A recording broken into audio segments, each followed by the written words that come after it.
The Constitution of India, adopted after nearly 3 years of tireless effort by the Constituent Assembly, remains the backbone of a nation. It is the longest written constitution in the world. वह बुलाता है, यही तो प्रेम की पूज्य भूमि भारतवर्ष कहलाता है। स्वतंत्रता का अर्थ केवल शासक बदल जाना नहीं होता, बल्कि व्यवस्था का न्याय पूर्ण हो जाना होता है। हम हिंदुस्तानी आवाम ये तजवीज़ करते हैं कि हिंदुस्तान को एक आज़ाद समाजवादी जमहूरी मुल्क की हैसियत से वजूद में लाया जाए। ए माटी पुण्य तिला पुण्याची पुण्य राहिब, ए माटी स्वर्ग तिला स्वर्गाची स्वर्ग राहिब।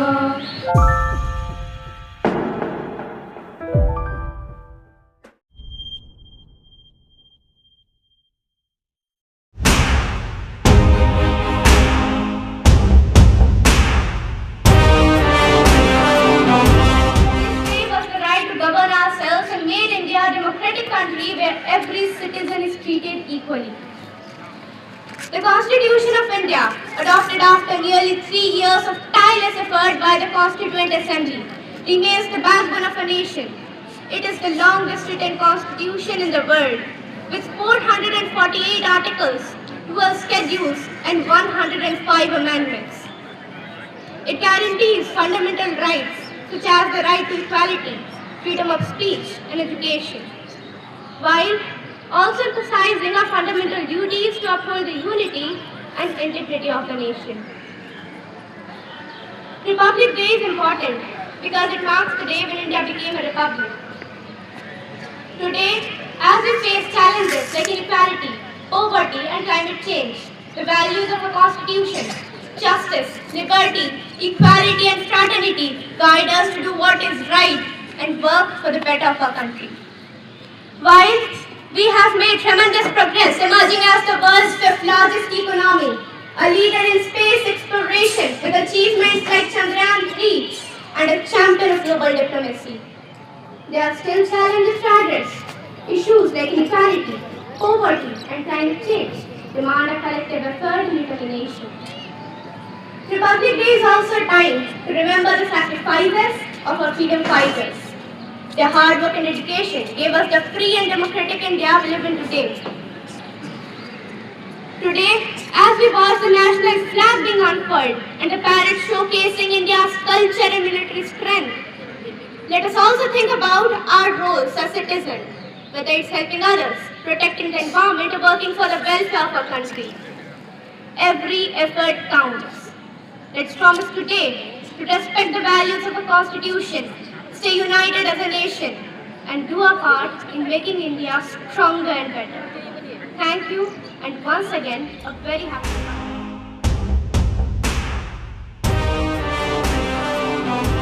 देश की नागरिक हो जिसके होठों में गंगा और हाथों में तिरंगा है, वह देश जो कभी सत्य शिवम सुंदरम और कभी पंजाब सिंध गुजरात मराठा कहलाता है, वह देश जो हर ठुकराए हुए की शरण स्थली बन जाता है और सात समुद्र पार प्रदेशियों को भी ब्रदर एंड सिस्टर कहकर बुलाता है। यही तो प्रेम की पूज्य भूमि भारतवर्ष कहलाता है। सुप्रभात आदरणीय सभाध्यक्ष महोदय, सम्माननीय मुख्य अतिथि, श्रद्धेय गुरुजनों एवं मेरे राष्ट्र प्रेमी साथियों, आप सभी को मेरा सदर प्रणाम। आज हम जिस ऐतिहासिक क्षण के सखी है, वह केवल समृद्धि का विषय नहीं बल्कि भारतीय राष्ट्र चेतनाओं का उत्सव है। आज का दिन केवल कैलेंडर की सिर्फ एक तारीख नहीं बल्कि भारत की आत्माओं अमन का उत्सव है। 26 जनवरी वो स्वामीर दिवस है जब हमारा देश संविधान के मार्ग पर चलने वाला एक शासक गणराज्य बना। स्वतंत्रता का अर्थ केवल शासक बदल जाना नहीं होता, बल्कि व्यवस्था का न्याय पूर्ण हो जाना होता है। और जो शासक जनहित से जुड़ गया वही सच्चे अर्थों में गणतंत्र कहलाता है। हमारे देश को स्वतंत्रता 15 अगस्त 1947 को प्राप्त हुई, किंतु 26 जनवरी 1950 को उस स्वतंत्रता को संवैधानिक अनुशासन, विविधिक मर्यादा एवं लोकतांत्रिक दिशा प्राप्त हुई। आज ही के दिन भारत की सर्वोच्चता किसी व्यक्ति या वर्ग के हाथों में नहीं बल्कि जनता के विवेक में निहित हुई। भारत का ये संविधान केवल उपबंधों और अनुच्छेदों का ग्रंथ नहीं है, बल्कि ये हमारी राष्ट्र चरित्र की आधारशिला है। डॉक्टर भीमराव अंबेडकर के नेतृत्व में निर्मित ये संविधान हमें अधिकार तो देता ही है, साथ ही ये चेतावनी भी देता है कि कर्तव्य विहीन अधिकार हमारे राष्ट्र को दुर्बल बनाता है। और जब नागरिक जागरूक होता है तभी गणतंत्र शुद्ध कहलाता है। यहाँ ना ही कोई वन से महान है, ना ही कोई धन में श्रेष्ठ। यहाँ मनुष्य को उसके मूल्य से नहीं, उसके कर्मों से आंका जाता है। संविधान ने ऊंच नीच की दीवारों को तोड़कर हर नागरिक को समान गरिमा प्रदान की है। और गणतंत्र दिवस हमें ये भी स्मरण करता है कि भारत की शक्ति उसके विविधता में निहित एकता है। अनेक भाषाएं, अनेक परंपराएं, अनेक रीतियां, फिर भी एक ही राष्ट्र, एक ही ध्वज और एक ही संविधान। इसलिए तो कहा जाता है अनेकता में ही एकता है और हमारा भारत महान है। आज आवश्यकता है कि हम केवल ध्वज फहराकर संतोष ना करें, बल्कि अपने कर्म, आचरण और विचारों के द्वारा इस गण राज्य की रक्षा करें। तो चलिए आज के इस पवन और शुभ अवसर पर हम इस संकल्प लें कि हम न केवल अधिकार मांगने वाले नागरिक बनेंगे, बल्कि अधिकार निभाने वाले भारतीय भी बनेंगे, ताकि आने वाली पीढ़ियां गर्व से कह सके यही गणतंत्र की सच्ची सेवा है। कलम से लिखी थी जिस दिन भारत के संविधान, वही दिन बना लोकतंत्र की असली तस्वीर। जय हिंद, जय संविधान।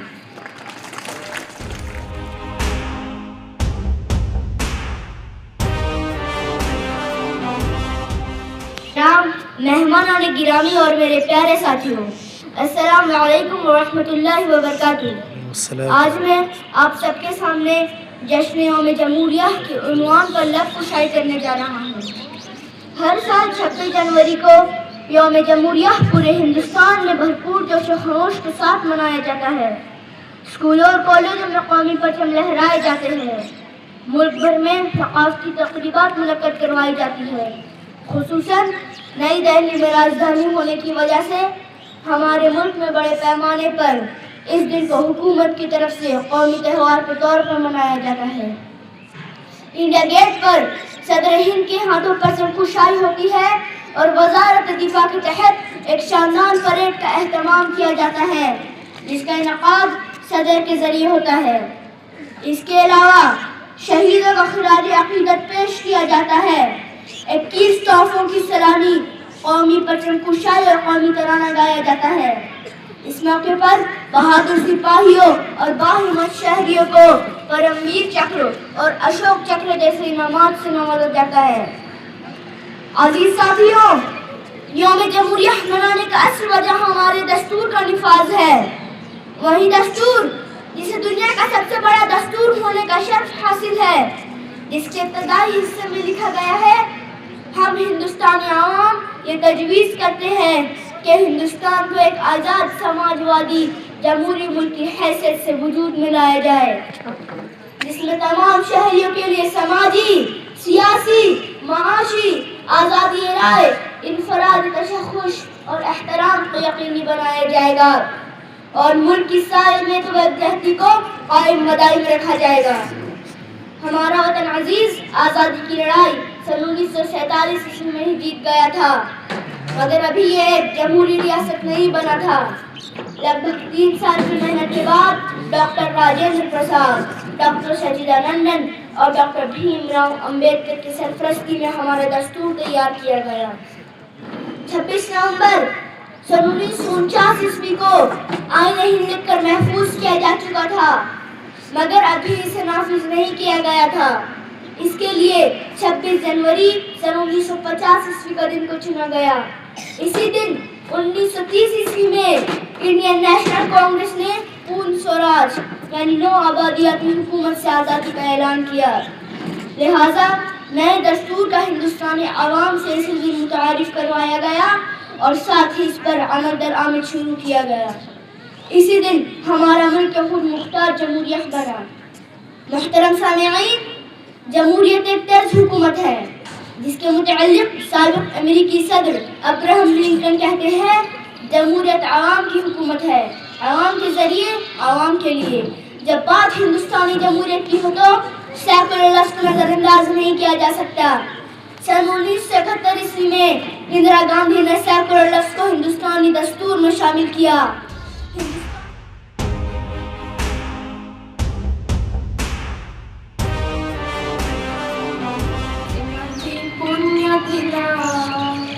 पुण्याची पुण्य रहिब ए माटी स्वर्ग थिला स्वर्ग अछि स्वर्ग रहिब ए माटी पुण्य थिला पुण्य अछि पुण्य रहिब ए माटी स्वर्ग थिला स्वर्ग अछि स्वर्ग रहिब सारा भुवन रे सेई गोटिए देश से आम भारत वर्ष सारा भुवन रे सेई गोटिए